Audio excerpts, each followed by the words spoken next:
குறையெல்லாம் தீர்ப்பானா, ஏழைக்கு அன்பவனா, அன்பகுல சாமியா, அப்படிப்பட்ட சாமி ரொம்ப சிறுசையா, ஆனா சக்தி ரொம்ப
உலகில் ஒப்பற்ற தெய்வமா, ஆபத்தில் காப்பவனா, நல்லதான பெருமா, உலகத்தில் ஒப்பற்ற தெய்வமா, சோதனைகள் செய்வானா, ஆனால் கைவிட மாட்டானா.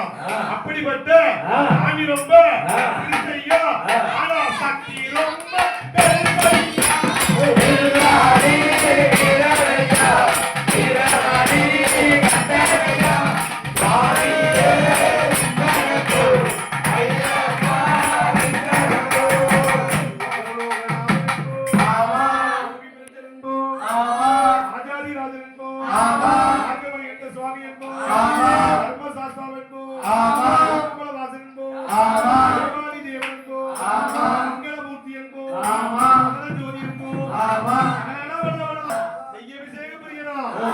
சபரிமலையில் வாழ்பவனா, பக்தர் உயிரில் கலந்தவனா, பாசமான சாமியா,